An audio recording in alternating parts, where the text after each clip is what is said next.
What's going on, y'all? It's Cone back here again today with another video, and today I want to talk for a bit about Trae Young. He's currently in the midst of one of the best seasons of his career, just got named an All-Star even though he had to be a replacement when he shouldn't have. He's been phenomenal so far, but for the Atlanta Hawks, it's been another disappointing season coming into the year. There were a lot of expectations. People didn't think they were like championship contenders or anything, but a lot of people, me included, thought they were going to take a little bit of a jump in the standings, perhaps skip the play-in entirely as like a 6 seed. I even saw some people say they could be like a 5 or a 4. It just seemed like with another year under Quinn Snyder, after playing pretty well under him in the second half of last season, another year for Trae Young and Dejounte Murray to develop a little bit of chemistry, and some potential breakouts from some of the young guys like Jalen Johnson, for example, has been maybe the most improved player this season. It seemed like a good recipe for a lot more success this year compared to the past couple of disappointing seasons. But instead, this has maybe been the most disappointing one of them all. Heading into the All-Star break, the Atlanta Hawks were just the 10 seed, 7 games below 500, 24-31. They're 2.5 games ahead of the Brooklyn Nets, so they're probably going to make the play-in, but even if they do,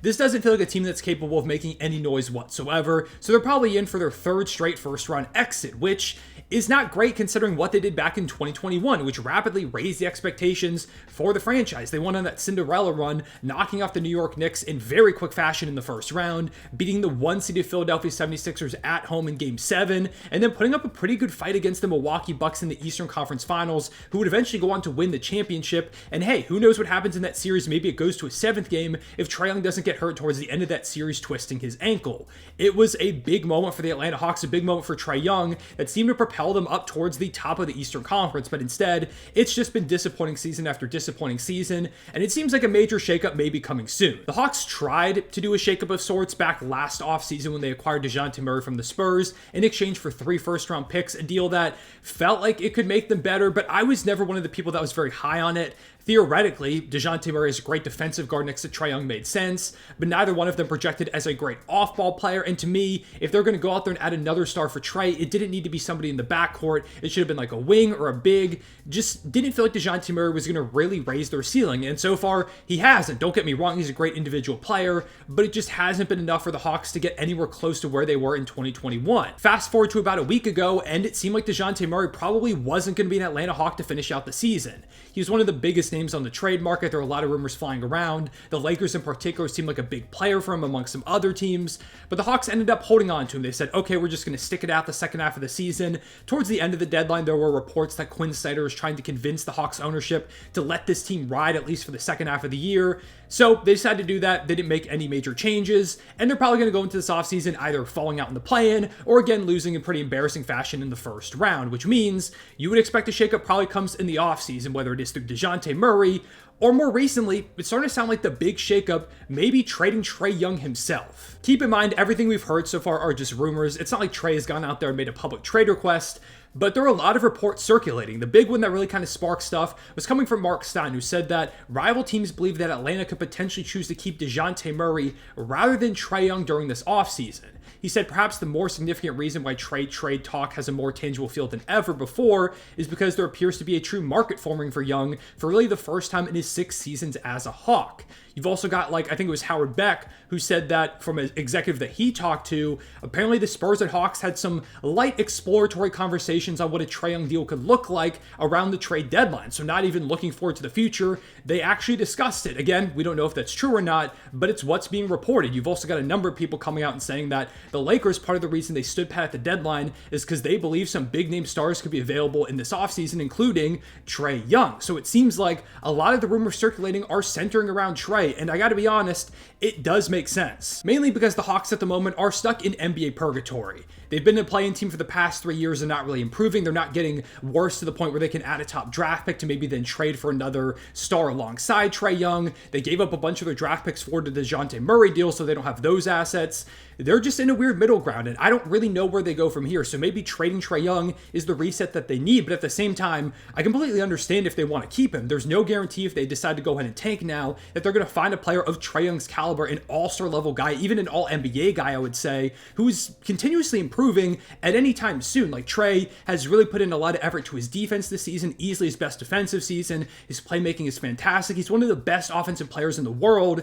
It might be hard to justify trading a guy like that away. If they do, though, I understand. Again, you want to get out of that purgatory, and they could get a ridiculous haul from him that could probably help them superpower whatever rebuild they go into next. There have also been some rumors over the past few years that Trae Young and the Hawks organization have butted heads at times, specifically on like head coaching, on the fact that the team isn't really winning when Trae Young wants to, especially after that 2021 run where he got a taste of the Eastern Conference Finals. I'm sure he wants to get back to that point. So I wouldn't be surprised even if there's internal pressure from Trae Young to try and win. They don't feel like they're close, so they decide to instead go ahead and trade him. Or if we get to the offseason and we find out that Trae Young has requested a trade, that wouldn't surprise me either. I guess we're just going to have to wait to see what decision the Hawks front office makes on him in the summer. But for the moment, I want to talk a little bit about some of the more interesting destinations for where Trae Young could land. A team that's continuously come up over the past few days are the Lakers. Again, a report came out that part of the reason they didn't make a big move at the deadline was because they want to go big fish hunting in this offseason. And Trae Young is currently the #1 guy on their target list. Now, the Lakers don't have the trade package that most of the other interested teams are going to have. They do have a very interesting destination, though, so say Trae Young requests a trade, I wouldn't be surprised if LA is one of his top spots, and if it is, I can see the Hawks taking a bit of a lesser deal to get him where he wants to go. But just in terms of trying to go ahead and make an offer to the Hawks, they don't have the best package out there. They're going to have a few first-round picks, some pick swaps, which could be valuable because, I mean, Anthony Davis and LeBron James are both getting up there in age, and these are picks and pick swaps. They're going to be coming in like the late 2020s to early 2030s, which doesn't even feel like a real year. So maybe that's enticing to the Hawks, but the Lakers are also always a destination, and Trae is still young. He's got a lot of great years ahead of him. He may not have even hit his prime yet.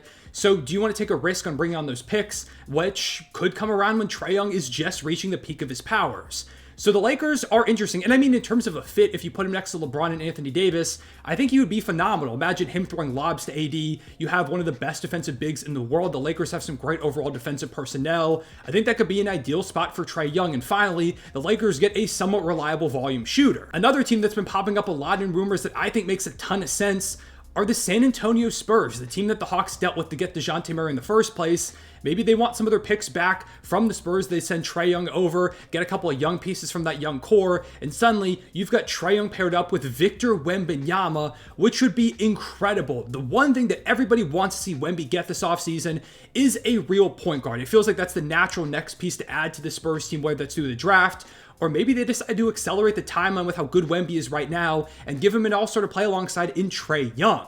Mark Stein, I believe it was, said in his report at the beginning of this whole Trae Young saga that he may be interested in playing in Texas, which of course is where San Antonio is, and he even cited the Spurs as an interesting destination. Not to mention, again, Howard Beck talked about how the Spurs and Hawks may have had some exploratory conversations. The Spurs have a ton of draft capital going forward, a bunch of young pieces, and could be an ideal destination. If you're Trae Young, you get the chance to play alongside one of the best prospects ever, a guy who already feels like an all-star, maybe even all-NBA caliber player by the time the season ends. You want to talk about a great defender you can play alongside to mask Trae Young's weaknesses. Victor Wembanyama may go down as the greatest defender of all time. They've also got like Jeremy Sohan, who's a good defender amongst others. I think Trae Young could immediately elevate the Spurs team. It would make a bunch of sense for both sides. So if I'm trying to think of an ideal destination, somewhere I think would be really fun to see Trae Young play, San Antonio is towards the top of my list. One other team I've seen a couple of rumors surrounding are the New Orleans Pelicans. There's a rumor that they're looking to shake up this group a little bit, maybe trade away one of Brandon Ingram or Zion, who could potentially be very interesting to the Hawks if they don't want to go for a full reset and would rather get another young piece back for Trae Young.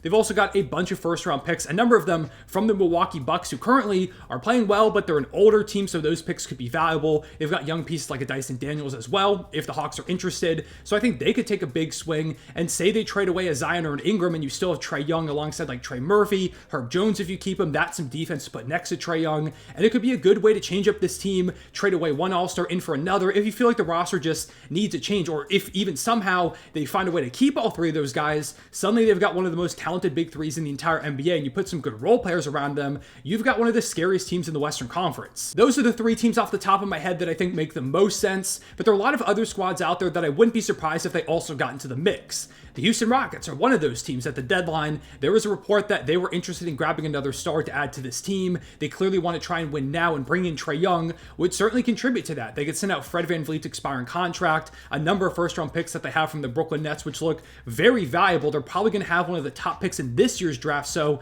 if the Hawks are looking for a reset, grabbing a top pick in this year's draft plus some of their young players, maybe like a Jalen Green, for example, could be a really interesting package for Atlanta.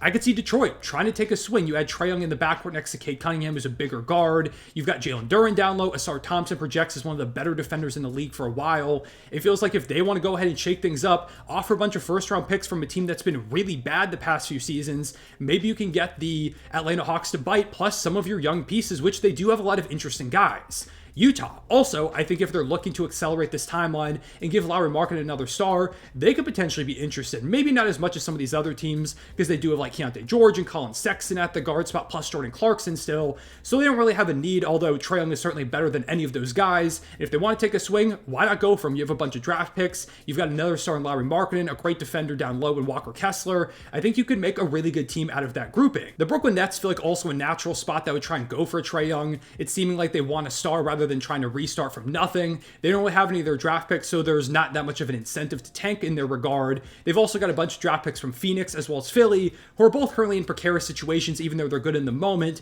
So those could be potentially interesting picks for a team like Atlanta. I also expect a team like the Knicks to come up in these conversations. He loves playing in Madison Square Garden, as evident by his first-round series against them in 2021. It feels like he's built for the big stage, but at the same time, they've already got Jalen Brunson. It seems like they are kind of going after Donovan Mitchell. I don't think a backcourt of Brunson and Trae Young makes a lot of sense. He just doesn't feel like the star for me, even though the Knicks certainly have the assets to go ahead and try and make that deal.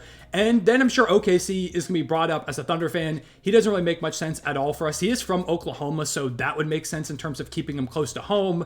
But we've already got Shea, we've got Dub, Dort. Like, we've got a bunch of guys at kind of that guard forward position, so I don't know if Trae Young necessarily makes sense. Also, this is a team that's kind of predicated on like lengthy defending type guys, and Trae Young really doesn't fit that mold. These are the top squads that come to mind for me. I think he's going to have a pretty big market. It seems like the reports are hinting at that. And it, again, makes sense. It's not a very strong free agent class. There aren't a lot of big time stars out there in the market. And if Trae Young is available with how talented he is, I think a lot of teams are going to put in big offers.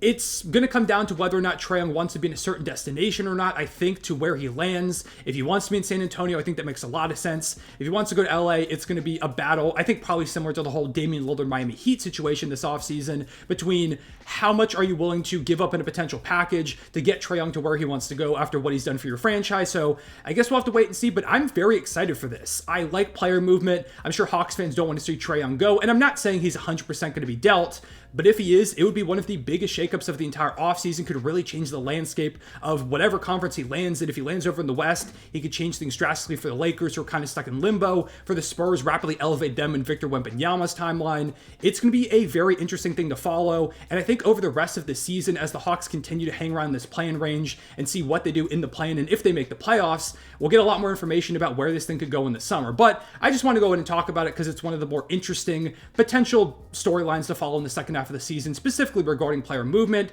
I appreciate you watching. Leave a like and subscribe if you enjoy. Hit the notification bell so you don't miss out on future videos. Comment down below whether or not you think Trae Young does get traded, and if you think he will, where do you think he ends up? I appreciate you watching. I'll see you later. Real one, say it back.